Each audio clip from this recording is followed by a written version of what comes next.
Performers उसके काम को देखकर हैरान रह जाते हैं और उन्हें लगता है कि वो बिल्कुल अलग इंसान बन गए हैं। वो उसके क्यूट डिजाइन्स पर चिल्ला उठते हैं, ये मानते हुए कि कोई और डिजाइनर ऐसे कमाल नहीं कर सकता। हर कोई बेसब्री से अत्सुमो को पुकारता है, ये उम्मीद करते हुए कि अगला नंबर उनका होगा उसके क्रिएशंस पाने के लिए। इस चमकती हुई दुनिया में वो बैकग्राउंड में रहकर बिना थके काम करता है। वो कॉन्फिडेंटली किसी भी रिक्वेस्ट को एक्सेप्ट कर लेता है, जबकि अंदर ही अंदर वो ये विश करता है कि वो बस सबके साथ एक नॉर्मल ऑर्डिनरी जवानी एंजॉय कर सके। अत्सुमो की 7 बहनें हैं और वो सब जापान की टॉप टियर एंटरटेनर्स हैं। एक एंटरटेनमेंट असिस्टेंट के रूप में उसका रोल उन्हें पर्दे के पीछे से सपोर्ट करना था। उसके 18th बर्थडे पर उसकी मां ने उसे फैमिली डिनर के बारे में मैसेज किया सेलिब्रेट करने के लिए। जब वो घर पहुंचा तो देखा कि कमरे में अंधेरा था और जलती हुई मोमबत्तियां थी। वो सेलिब्रेशन दरअसल एक खौफनाक फेयरवेल पार्टी थी, जिसमें एक स्कल से सजा हुआ केक रखा था। उसकी मां अमाना ने एक सिनिस्टर स्माइल के साथ अनाउंस किया कि अब सेलिब्रेट करने का वक्त आ गया है। अत्सुमो सदमे और कंफ्यूजन में देखता रह गया। जैसे ही अत्सुमो उस लंबे डाइनिंग टेबल के सामने खड़ा हुआ, अपनी 7 बहनों से घिरा हुआ, उसकी मां ने एक शॉकिंग फैसला सुनाया। उस दिन से वो अब उनकी फैमिली का हिस्सा नहीं था। अत्सुमो पूरी तरह से सुन्न हो गया।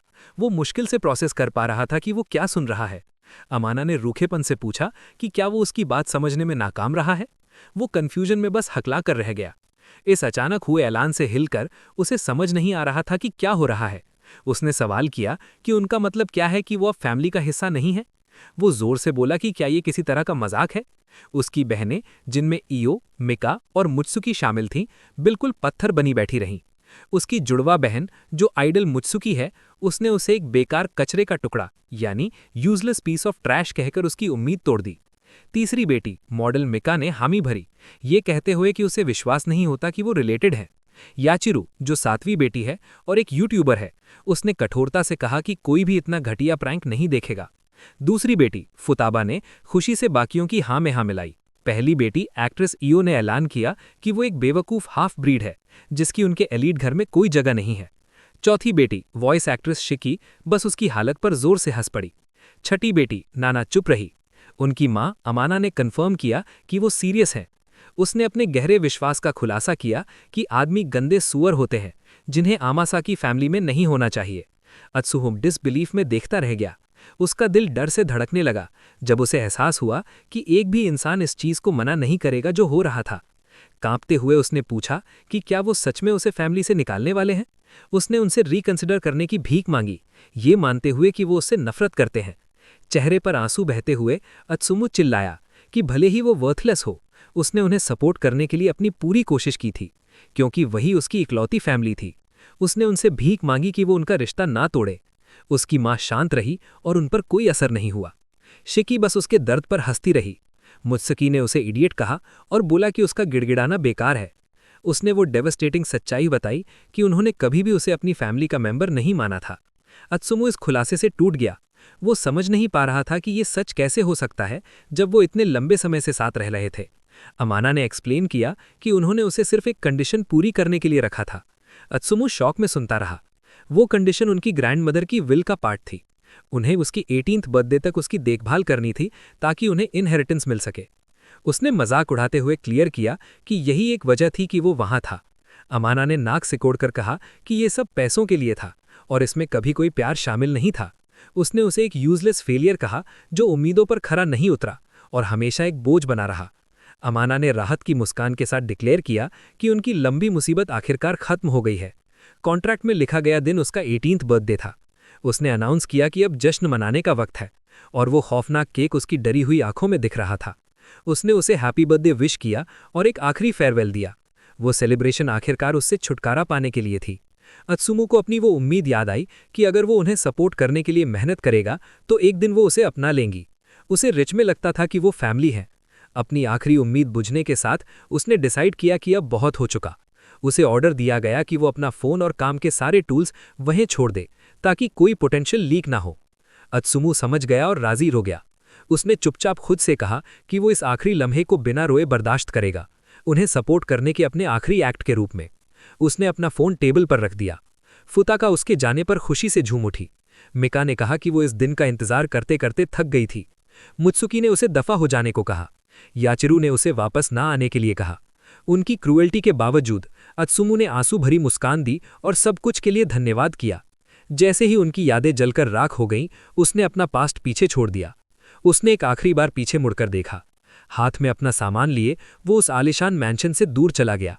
आंखों में आंसू लिए उसने अपने पुराने सेल्फ को अलविदा कहा और इस तरह अपने 18th बर्थडे पर उसे उस फैमिली ने निकाल दिया जिसने उसे पाला था। लेकिन उस वक्त वो इमेजिन भी नहीं कर सकता था कि आगे क्या होने वाला है। एक चांस एनकाउंटर उसका इंतजार कर रहा था, एक ऐसा एनकाउंटर जो उसकी जिंदगी पूरी तरह बदल देगा। ये कहानी है कि कैसे एक लड़का जिसने अपनी फैमिली और घर दोनों खो दिया, जिसका एकमात्र स्किल दूसरों को सपोर्ट करना था, कैसे वो एक ऑर्डिनरी यूथ एंजॉय करने लगा। शोबिस के अंडरडॉग की राइज टू फेम स्टोरी अब शुरू होती है। अत्सुमु एक छोटे खाली कमरे में लेटा हुआ था, ये सोचते हुए कि एक नॉर्मल लाइफ जीने की उसकी सिंपल विश अब नामुमकिन लग रही थी। अपनी ही फैमिली द्वारा निकाले जाने के दर्द ने उसे रुला दिया था। उसने सब कुछ खो दिया था। अब ना कोई घर था, ना फैमिली और ना ही उसके नाम पर कोई पैसा। चेयरमैन के ऑफिस में डेस्क के पीछे बैठी महिला ने सवाल किया कि क्या अत्सुमु की कहानी सच है। अत्सुमु ने शर्माते हुए कन्फर्म किया कि वो आज से स्कूल ड्रॉप आउट करना चाहता है। हालांकि कमरे में मौजूद एक और लड़की ने डिक्लेयर किया कि वो उसका फैसला एक्सेप्ट नहीं कर सकती। आइडल अशिया असुका ने पैशन के साथ अत्सुमु के एक्सपल्शन के खिलाफ बहस की। अत्सुमु ने उसके आउटबर्स्ट के जवाब में एक छोटी थकी हुई हंसी दी। उसने असुका को उसकी फिक्र के लिए थैंक्स कहा, जिससे असुका ने उसे याद दिलाया कि वो उसे उसके फर्स्ट नेम से बुलाए। उसे याद आया कि वो असुका से एंटरटेनमेंट इंडस्ट्री में अपने काम के दौरान कुछ बार मिल चुका है। वो टॉप आइडल ग्रुप एस्टरिस्क का हिस्सा थी, जो इंडस्ट्री में एक डोमिनेंट फोर्स थी।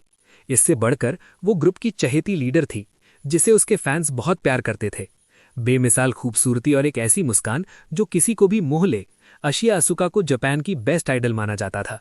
असुका को लगा कि भले ही अत्सुमु अपनी परेशानियों के साथ ठीक हो, वो ये बर्दाश्त नहीं कर सकती। वो खुद से बड़बड़ाई, ये सोचकर टच्ड हुई कि अपनी परेशानियों के बावजूद वो उसकी फिक्र कर रहा था। अत्सुमु उसकी काइंडनेस से रो पड़ा, ये सोचते हुए कि वो कितनी अमेजिंग टॉप आइडल है। चेयरमैन ने इमोशनल असुका को शांत करने की कोशिश की, जो अपनी मां से प्रोटेस्ट कर रही थी। आहें भरते हुए चेयरमैन ने अपनी बेटी को याद दिलाया कि अत्सुमु अपना फैसला ले चुका है। चेयरमैन आसिया सकोया ने पूछा कि क्या वो अत्सुमु से उसके फैसले के बारे में सवाल कर सकती है। उसने कहा कि जहां तक वो समझती है उसे क्विट करने की कोई ज़रूरत नहीं है, और उससे कोई और वजह पूछने लगी। अत्सुमु अपनी रीजनिंग एक्सप्लेन करने के लिए शब्द ढूंढने में संघर्ष कर रहा था। आखिरकार वो बड़बड़ाया कि कोई खास वजह नहीं है और शर्माते हुए दूसरी तरफ देखने लगा। उसके जवाब ने आसुका को गुस्सा दिला दिया, जिसने उसे पकड़ा और पूछा कि क्या वो उसके साथ मजाक कर रहा है। अत्सुमु ने दुख भरे एक्सप्रेशन के साथ माना कि वो बस गिल्टी फील कर रहा था। यूमेकोशी एकेडमी एक प्रेस्टीजियस स्कूल है जो एंटरटेनमेंट इंडस्ट्री को सपोर्ट करने के लिए डेडिकेटेड है, जहां कई सेलिब्रिटीज़ पढ़ते हैं। उसने एक्सप्लेन किया कि क्योंकि वो इंडस्ट्री छोड़ रहा है, वो उन स्टूडेंट्स के बीच आउट ऑफ प्लेस फील करता है जो अपने फ्यूचर को लेकर इतने सीरियस हैं। उसे लगा कि स्कूल अटेंड करना जैसे कि कुछ हुआ ही नहीं, बाकी स्टूडेंट्स की बेइज्जती होगी। आसुका ने गहरी चिंता के साथ उसकी बात सुनी। अत्सुमु ने ऐड किया कि वो इतना बिजी रहता था कि शायद ही कभी क्लासेस अटेंड करता था, जिससे ऐसा लगता था कि वो पहले ही ड्रॉप आउट कर चुका है।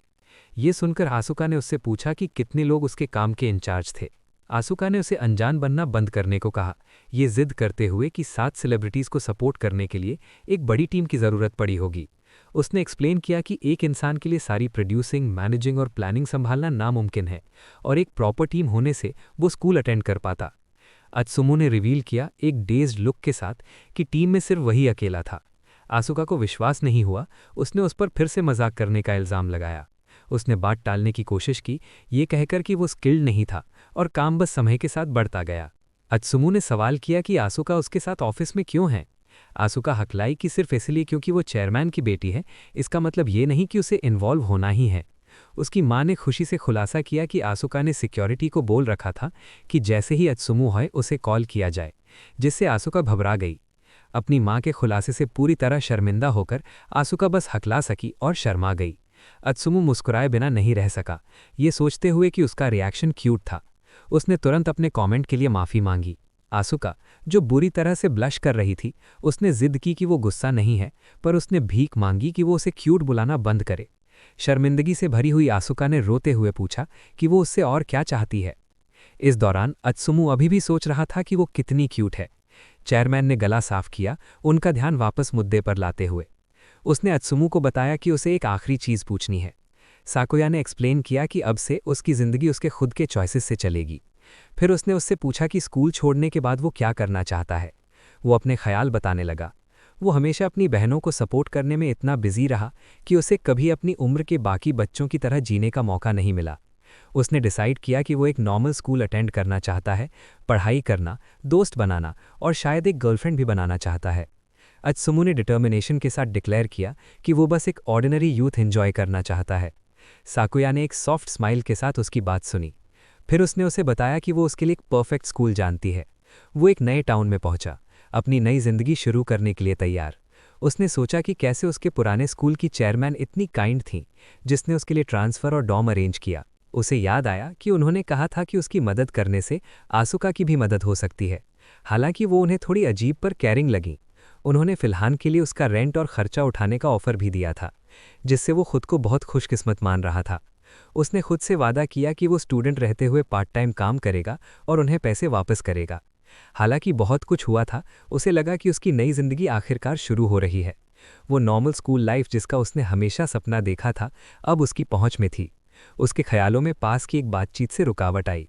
दो डरावने मिनेसिंग दिखने वाले लड़के एक लड़की को परेशान कर रहे थे और डिमांड कर रहे थे कि वो उनकी बात सुने। लड़की चुपचाप खड़ी रही, उनकी हरकतों को इग्नोर करते हुए। वो डेलिंक्वेंट्स और ज़्यादा जिद्दी होने लगे, उसे इग्नोर ना करने के लिए कहने लगे। अत्सुमु इस सीन को देखकर शॉक में था। उसने सोचा कि क्या जिस टाउन में वो शिफ्ट हुआ है वो एक्चुअली अनसेफ है।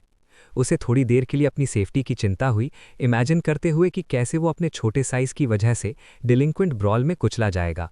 उसका ध्यान वापस लड़की पर गया, जो काफ़ी परेशान लग रही थी। ये तय करते हुए कि ये हिचकिचाने का वक्त नहीं है, अत्सुमु को एहसास हुआ कि एक लड़की मुसीबत में है और वो सीन की तरफ भागा। आंखों में डिटर्मिनेशन लिए वो जानता था कि उसे उसकी मदद करनी होगी। अत्सुमु के प्रोटेक्टिव इंस्टिंक्ट्स जाग गए जैसे ही उसने लड़की को मुसीबत में देखा। उनमें से एक डिलिंक्वेंट ने गुस्से में नीचे देखा, रुकावट से परेशान होकर। उसने उस आदमी को रोकने के लिए सख्ती से उसकी कलाई पकड़ी। बिना हिचकिचाए अत्सुमु ने इंटरवीन किया, खुद को लड़की और उन हैरेसर्स के बीच में खड़ा कर दिया। डिलिंक्वेंट्स ने अत्सुमु को कन्फ्रंट किया, उसे पीछे हटने की धमकी दी। अत्सुमु शुरुआत में सिचुएशन से थोड़ा हैरान था। उसने सवाल किया कि क्या उसका इंसाफ का सेंस गलत जगह पर है, लेकिन लड़की की परेशानी देखकर उसका मदद करने का फैसला पक्का हो गया। उसने कॉन्फिडेंटली लड़की से कहा कि वो उसे भी प्रोटेक्ट करेगा। उसकी कॉन्फिडेंट डिक्लेरेशन ने डिलिंक्वेंट को गुस्सा दिला दिया। डिलिंक्वेंट आगे लपका, अत्सुमु पर धमकियां चिल्लाते हुए। अत्सुमु का एक्सप्रेशन सीरियस और फोकस्ड रहा। उसने आसानी से आते हुए पंच को डॉज कर लिया, जिससे उसका दुश्मन शॉक हो गया। अत्सुमु ने हैरान डिलिंक्वेंट का हाथ पकड़ लिया। एक फ्लूइड मोशन में उसने उस आदमी को अपने कंधे के ऊपर से फेंक दिया। डिलिंक्वेंट पूरी तरह से हैरान रह गया कि अभी क्या हुआ। डिलिंक्वेंट जोर से पेवमेंट पर गिरा। वो जमीन पर लेटा रहा, स्टंट था कि वो थ्रो पेनलेस था। अत्सुमु ने एक्सप्लेन किया कि उसने एक aikido wrist turning throw use किया था। स्ट्रेच करते हुए अत्सुमु ने लड़की को बताया कि ये एक आइकिडो मूव है। उसने उन्हें एक डरावनी मुस्कान दी, ये पूछते हुए कि क्या वो कंटिन्यू करना चाहते हैं। डर के मारे डिलिंक्वेंट्स वहां से भाग खड़े हुए। उनके जाने के बाद अत्सुमु ने राहत की सांस ली। अत्सुमु ने अपना माथा पोंछा, खुद से ये मानते हुए कि वो हद से ज़्यादा नर्वस था। उसे याद आया कि उसने अपनी बहनों को प्रोटेक्ट करने के लिए बिना थके ट्रेनिंग की थी, लेकिन लंबे समय के बाद ये उसकी पहली असली लड़ाई थी। आइडल्स और सेलिब्रिटीज़ होने के नाते उसकी बहनें कई तरह के खतरों से घिरी रहती थीं।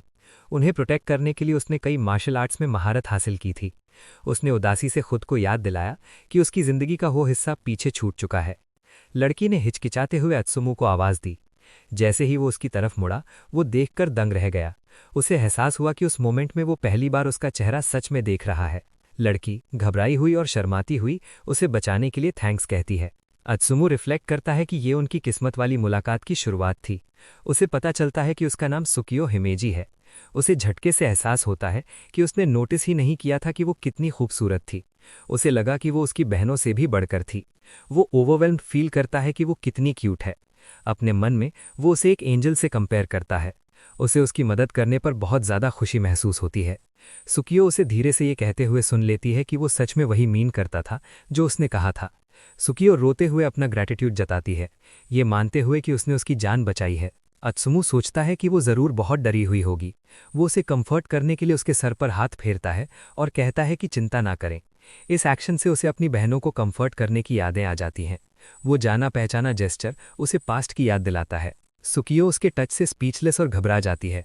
अत्सुमु पैनिक करता है और अचानक उसके सर पर हाथ फेरने के लिए माफ़ी मांगता है। वो अपनी ही शर्मनाक हरकत से शर्मिंदा हो जाता है। उस ऑकवर्ड मोमेंट में उन दोनों को याद आता है कि उन्होंने अभी तक अपना इंट्रोडक्शन नहीं दिया है। घबराहट में हिलते हुए वो अपना इंट्रोडक्शन हिमेजी सुकियो के रूप में देती है। अत्सुमु अंदर ही अंदर खुश हो जाता है, उसे उसका नाम भी उतना ही क्यूट लगता है जितनी वो खुद है। जैसे ही वो उसका नाम पूछती है, उसे याद आता है कि हाल ही में उसे अपनी फैमिली से निकाल दिया गया था। वो अपना नाम साकागावा अत्सुमु बताता है, एक्सप्लेन करते हुए कि ये उसके डैड का सरनेम है। उसका इंट्रोडक्शन उसके पेट से आई एक जोर की ग्रोल से इंटरप्ट होता है। सुकियो ये सुनकर शॉक हो जाती है कि वो न्यूट्रिएंट जेली पर जिंदा है और उसे चिंता होती है कि वो कोलैप्स हो जाएगा। उसकी हेल्थ की चिंता करते हुए वो उसे एक ऑफर देती है। सुकियो जिद करती है कि वो उसे उसकी दयालुता का बदला चुकाने दे। एक घबराया हुआ अत्सुमु उसका ऑफर एक्सेप्ट करता है। अत्सुमु साकागावा, जिसने अपनी जिंदगी अपनी 7 फेमस बहनों को सपोर्ट करने में बिताई थी, अचानक उसके 18th बर्थडे पर उसकी फैमिली द्वारा निकाल दिया गया। निकाले जाने और कंगाल होने के बाद वो खुशकिस्मत था कि चेयरमैन की दयालुता की वजह से उसे एक नए स्कूल में ट्रांसफ़र मिल गया। भले ही उसे डॉम जाना था, लेकिन वो खुद को एक ऐसे खाने का लुत्फ उठाते हुए पाता है जो इतना अच्छा था कि उसकी आंखों में आंसू आ गए। अत्सुमु घबराते हुए पूछता है कि क्या सच में उसके लिए इतनी बड़ी दावत उड़ाना ठीक है, और सुकियो उसे भरोसा दिलाती है कि ये ठीक है। ये खाना खूबसूरत हिमेजी सुकियो की तरफ से एक थैंक यू है, जो एक्सप्लेन करती है कि ये उसका ग्रैटिट्यूड दिखाने का तरीका है। सुक्यू एक्सप्लेन करती है कि वो पहले इतनी डरी हुई थी कि वो हिल भी नहीं पा रही थी। अत्सुमो उसे बताता है कि उसका रिएक्शन समझ में आता है, क्योंकि उस सिचुएशन में कोई भी डर जाता। ये खाना डेलिंक्वेंट्स द्वारा हरासमेंट से बचाने के लिए उसका शुक्रिया अदा करने का तरीका है।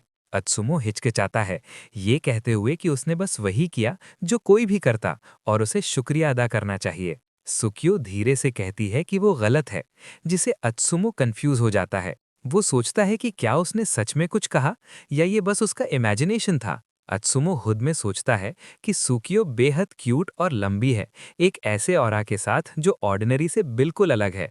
वो रेस्टोरेंट में दूसरे लोगों को ये फुसफुसाते हुए सुनता है कि वो कितनी सुंदर है और सोचता है कि क्या वो कोई सेलिब्रिटी है। वो सोचता है कि इसमें कोई हैरानी की बात नहीं कि हर कोई उसके बारे में इतना क्यूरियस है।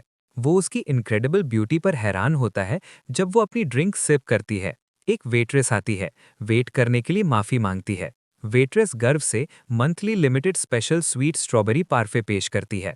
अत्सुमो सरप्राइज्ड है, खुद में सोचते हुए कि हिमेजी ने पार्फे ऑर्डर किया। वो देखता है जब वो अपने फोन से फोटो लेती है। वो खुद से मुस्कुराता है, उसके गर्लिश और क्यूट रिएक्शन को एंडियरिंग पाता है। बाकी कस्टमर्स फुसफुसाते हैं कि ये कितना क्यूट है कि वो लिमिटेड एडिशन पार्फे खा रही है। उसके मैच्योर अपीयरेंस को देखते हुए ये सरप्राइजिंग लगता है। सुकियो अत्सुमो की नज़रों से शर्मा जाती है। वो धीरे से पूछती है कि क्या ये अजीब है। अत्सुमो उसका मूड अचानक बदलते हुए देखता है और वजह गलत समझते हुए उसे कहता है कि पिक्चर्स की चिंता ना करे और जितनी चाहे उतनी ले। सुकियो क्लैरिफाई करती है कि उसका ये मतलब नहीं था। सुकियो एक्सप्लेन करती है कि भले ही लोग कहते हैं कि वो मैच्योर दिखती है, लेकिन उसे क्यूट चीज़ें पसंद है।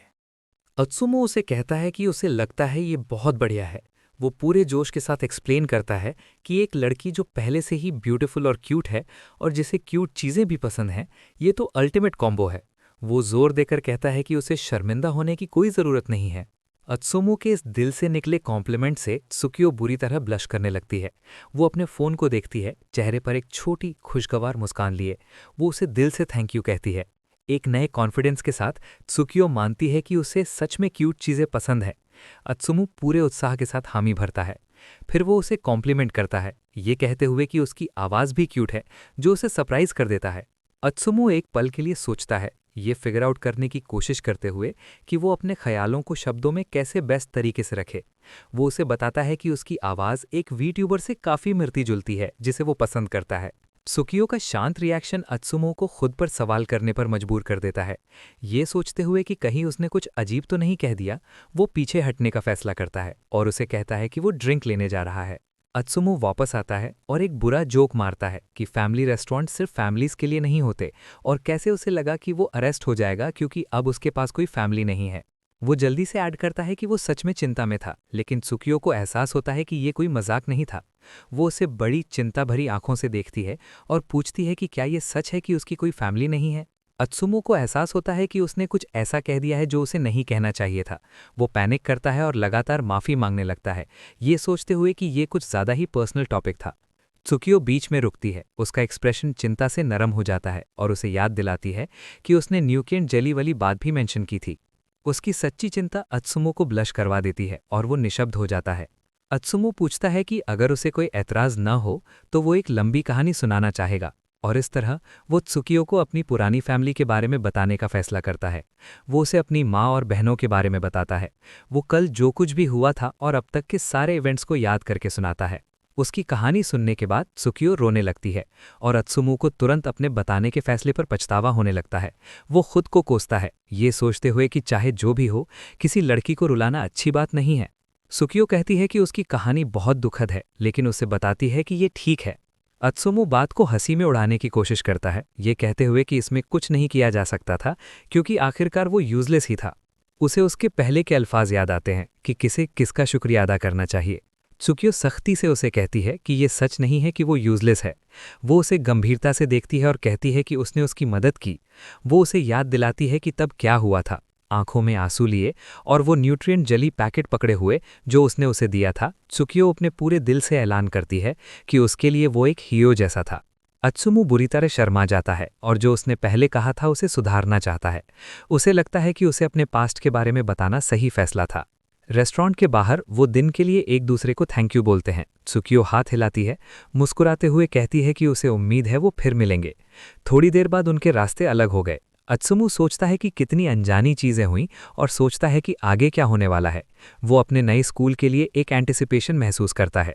वो अपने रास्ते पर आगे बढ़ता है, अभी भी ये सोचते हुए कि त्सुकियो की आवाज़ कितनी क्यूट थी, और सोचता है कि क्या वो वॉइस वर्क करती है। वो डिसाइड करता है कि अगर उन्हें फिर मिलने का मौका मिला तो वो उससे इस बारे में पूछेगा, और इस तरह वो त्सुकियो हिमेजी से मिला। ये उसकी ऑर्डिनरी यूथ की शुरुआत थी। एक नई पोस्ट आती है अनाउंस करते हुए कि एक स्ट्रीम शुरू होने वाली है। एक ऐसा इवेंट जिसे उसे लगा था कि नोटिस नहीं किया जाएगा, आखिरकार शुरू हो गया था। वीट्यूबर अपने ऑडियंस को अपने सिग्नेचर कैच फ्रेज के साथ ग्रीट करती है। ये चैनल कगुया होशिजुकी का है, जिसके 1.53 मिलियन सब्सक्राइबर्स हैं। वो अपना इंट्रोडक्शन गेम स्ट्रीमिंग प्रिंसेस वीट्यूबर होशिजुकी कगुया के रूप में देती है। वो टीज करती है कि डिटेल्स एक राज हैं, लेकिन शायद वो कभी बता देगी। वो ये अनाउंस करती है कि आज उसके साथ कुछ सच में वंडरफुल हुआ है। फिर वो फोकस शिफ्ट करती है, अनाउंस करती है कि अब स्ट्रीम के मेन हिस्से पर आने का वक्त आ गया है। जैसे ही वो पूरे जोश के साथ वाइनक्राफ्ट गेम शुरू करती है, ये रिवील होता है कि जापान की टॉप वीट्यूबर के पीछे कोई और नहीं बल्कि हिमेजी त्सुकियो है। यहीं के साथ ये मांगा समाप्त होती है, और जो मांगा चैनल पर कंटिन्यू हो रहे हैं उनके पार्ट आपको मिलते रहेंगे। ऐसे और मांगा एक्सप्लेनेशन वीडियो देखने के लिए आप हमारे मांगा हिंदी टोन को सब्सक्राइब कर लीजिए और हाइप भी कर देना, जिससे मुझे मांगा एक्सप्लेन करने की मोटिवेशन मिले।